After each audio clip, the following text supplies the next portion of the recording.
Hello and welcome to the Daily Ramble here on Claret and Booze. My name's Gary. It's raining outside. I just got wet coming to the shed. Got a lot to talk about today. David Moyes' stunning announcement. He's announced to the world that he's got a contract. Don't worry about it, all you Moyesian fans. He's got a contract and he's going to use it. David Sullivan and Karen Brady have been kind, if not charitable, in helping him out. The Athletic have been busy. Couple of articles today. Roshane Thomas in the eye of the storm. I'm going to break down the two articles that he's released. Ball draw against Freiburg in the Europa League.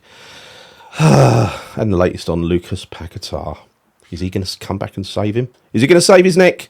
Let's hope not. But before we start, please would you subscribe to our channel, Claret and Booze, here on YouTube. Hit the bell notification icon. Hit like. It all helps with the old algorithm. Thank you very much. So, a couple of articles in The Athletic. The first one that was released today, strangely, and I'm going to touch on that soon, was about how Tim Steidten's influence is growing and his reputation is getting stronger and will be made when he finds the next manager and striker at West Ham, right? Later that day, Roshane Thomas releases another article quoting David Moyes saying, I've got a new contract, look, I've got a new contract. Oh, Brady and Sullivan, they gave it to me. Now, to recap the sequence of events. After we beat Arsenal somehow in December, Moyes was elated. You can see it on his face, a big grin. Fucking hell, it was all back again. He looked untouchable, didn't he? We expect to sit down in January, he said after that game.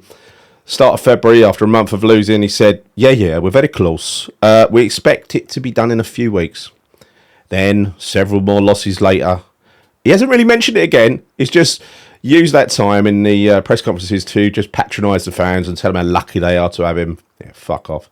Feels like it was a pre-agreed statement he's given today with Sullivan and Brady. They'll kind of back him up, whatever, on the proviso that they probably expect him to start winning soon. And if he doesn't, it's sort of a win-win situation in it because he could, they could fire him, but it would be a firing. They could state that he's left by mutual consent, right? Because he's got a contract. So how could he be fired when he's got a contract in his hand? So he must have left by mutual consent. Bloody hell. That's my take on it anyway. But this flies in the face of what was said earlier in the day in the article that was released on Tim Steidten, where Roshane Thomas went into quite a lot of detail. About how he has a strong relationship with David Sullivan, a great relationship with David Sullivan. They talk all the time. He's got an important future. How Sullivan was massively important around defining the strategy, this new strategy that includes Tim Steidten at the heart of it. Right? It was as if David Sullivan or someone had a little word with Roshane Thomas and said, look, I want you to put these two articles out there. I've got to keep these two men happy, right? And, don't worry, just say, but make sure you say that I'm responsible for all this stuff. That's what I think has happened. I think he's trying to cover all of his bases here and back two horses. You think he would have learnt, wouldn't you? He tried to back two horses all through last year, and look where that's got him at the moment. It's got him into a whole lot of turmoil. I mean, there is a chance that this is true, right? If it is, you got to sort of ask yourself, why would they just say so fucking stupid as to offer him a contract, especially at this time? Because if he didn't have one a couple of weeks ago, it's happened. They've given him a contract as the form's got worse. So it just doesn't make sense. If he had the contract 2 weeks ago, or whatever, 3 weeks, 4 weeks ago, whenever it was after the Bournemouth game, he would have said he's got a contract agreed and ready to sign it. If he's got a contract, it must be a shit one. Because otherwise, he would have signed it there and then, because the guy doesn't give a fuck what you think, what I think, what anyone thinks. Actually, even his coaches, his players, he literally doesn't give a fuck what anyone thinks, right? He would have just signed it. He is that single-minded. So, I think the fact is, if we don't beat Brentford and we don't beat Everton, two teams like Nottingham Forest, who have not won in ages, and two teams that we struggle to beat at home and away. And we've got to play Brentford at home. We always do badly against them at home. They tend to play better away at the moment, which is ominous. They've got Tony. They've actually got a striker. They've actually got a threat up front. We don't. We're going to try and defend our way through that one. Moyes ball, classic Moyes ball. Souček will be back because Phillips is banned. And then we've got Everton away, and that always ends well, doesn't it? Sean Dyche's got his number already. We ain't getting anything there. So it's two teams that need a win, just like Forest. They'll probably get the wins as well. After that, I think it's very likely he's fired. Or are they going to wait for this Europa adventure to continue in the hope that David Moyes is now a serial cup winner who will definitely win the Europa League, even though he's got to beat Freiburg, Atalanta, AC Milan, who else? Leverkusen. How can I forget them? Likely winners. And then in the final, imagine if we beat all them, Liverpool. I mean, fucking hell, it's at best unrealistic that that's going to happen, right? But I bet they expect it. I bet they know so little about football that they actually expect it. Because Sullivan probably thinks after what he did last year in sticking with him that he's now a genius. And fans don't know anything, don't know what they're fucking talking about. Come to me. Yeah, you're the one who's stuck with Avram Grant, don't forget. And I think Brady oversaw 3 relegations at Birmingham, didn't she? They're great at sticking with managers, very loyal, nothing to do with money at all. Oh, for fuck's sake. But what a boring draw. Freiburg. It is such a boring draw. It's the worst possible draw in terms of going to watch a game of football, of David Moyes football. At least it would have made it interesting if we drew someone big. But it has taken that little thing away, that little element, because there was a certain angle of spin that David Moyes could have pulled. Say we would have lost to Brentford on Monday, right? Then after that in the press conference, say we drew AC Milan. I guarantee you his line would have been, let's not talk about the game. West Ham playing in the San Siro. Can you believe that? Little old West Ham playing in the San Siro. Look at where they were when I arrived. Now they're at the San Siro.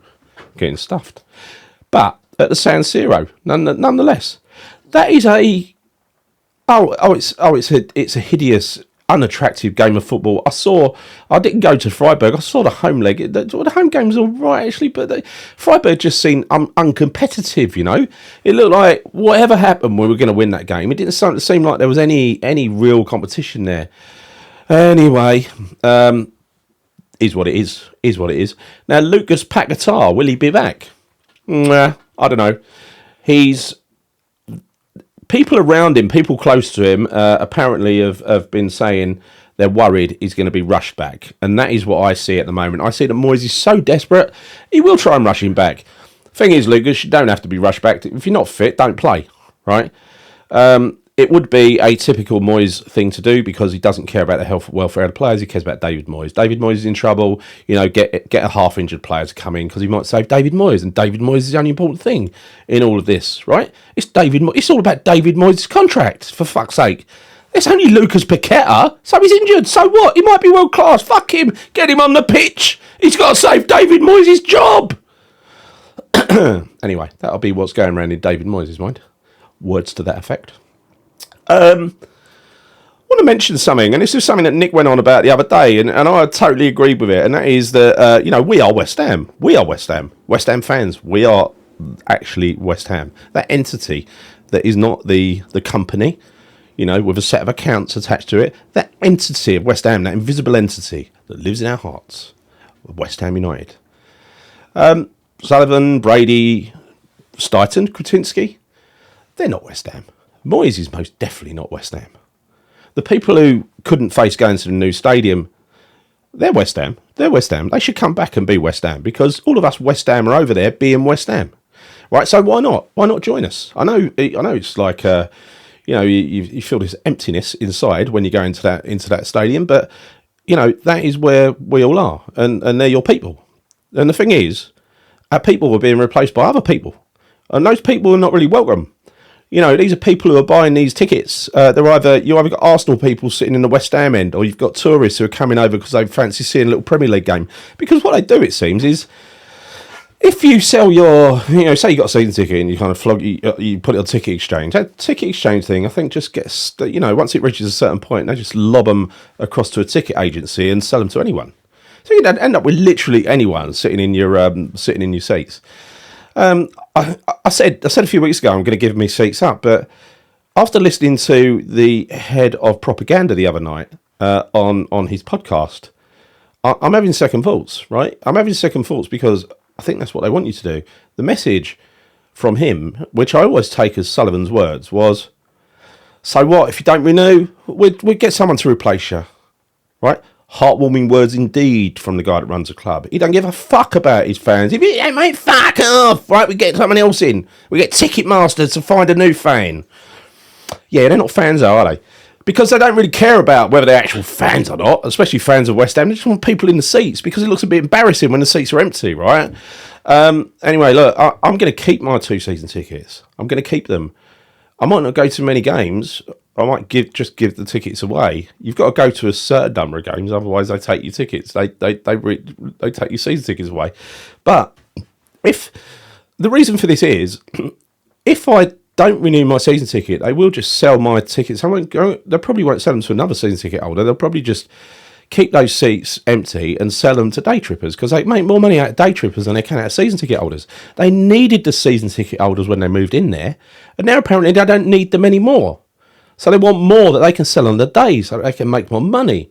And the only way they can make money out of a season ticket holder, right, is if we sell our tickets back to them on Ticket Exchange. Then they've got paid twice for the tickets, right?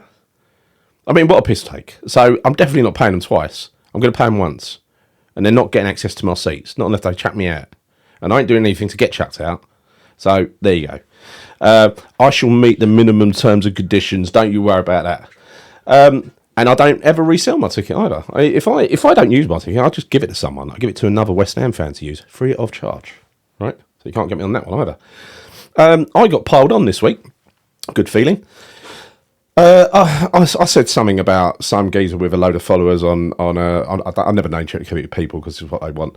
Some geezer who's a twat on Twitter, who we know changed from Moyes out to Moyes in pretty much overnight, and then someone was caught in an audio clip saying, "Oh yeah, he did it for clicks," right? So we thought, aha, that's what it is. Nick posted it, I retweeted it. And then he decided to pick on me. So he took a video of me and John talking earlier in the season where I was just desperate with this football. I think it might have been around the Sheffield United game time where I was at my most despondent, right? And I think what happened was, it was something along the lines of, I said to John, I was ranting, and I said, look, I don't want him to win another cup. I do not want him to win another cup. I'd rather not win a cup and him fuck off, right? And look, that's what I believe. I don't want him to win another cup. I'm sorry, I don't. I want to see him sacked. I want someone to come in and win another cup. But I don't support West Ham just to win cups. That's not my objective. My objective is just to support West Ham because I love West Ham. I'm a West Ham supporter, right? He doesn't suit West Ham. Can you imagine if he won a cup and then he got another 3 or 5 year contract? Fuck it hell. Can you imagine? It wouldn't last 3 or 5 years. Of course he wouldn't. But can you imagine the misery of that? Look, if you want to keep the fans divided, I think this little division tactic is only going to work for a little while longer because the guy ain't got much time left. Let's face it, he's going. He ain't been offered a fucking new contract. He's going, right? But anyway, Don Hutchinson got involved in that. What a guy. He got involved, he piled in, and then Nick piled in because I was signed out of Twitter at the time. And yeah, it was all very exciting going backwards and forwards. I think Don seemed to be putting pre-created tweets out, like in responses. Oh, but 4th, 5th, 6th, Europe, 3 years in a row, Europe, all the other shit that everyone keeps coming out with, right? Which is literally their only argument for shit football, right? You've got to tolerate it. Tolerate it. Learn to like it. Yeah, I know it's shit. By the way, Chris Sutton, he loves David Moyes, doesn't he? Mug of the week last week. Yeah, this week he said, I really, really feel for David Moyes. Such a great manager. Who do you think's going to win? Yeah, Brentford will win that 2-1. So, Chris, you think he's a great manager, but you don't think he's capable of beating Brentford at home, even with the players in the side. Blame the fans, I guess. Yeah, might as well blame the fans. Fuck it. Right? Yeah, whatever. Anyway, that is it, you know. Don't forget, we are West Ham, not those fuckers. If you've walked away from West Ham, walk back to West Ham, right? We've got to take this club back. We've got to take this club back and make it our own. And make your voices heard in the ground. You know, if there's something you don't like, say it, sing it. I think the away fans did a sterling job last week, as noted by Dodsey on one of Nick's videos. What a great song. I won't try and sing it. Anyway, that's all from me. If you've enjoyed this video, please hit like, hit the bell notification icon, and most importantly, please subscribe to our channel, Claret and Booze, here on YouTube. Until next time, see you soon. Come on, you irons.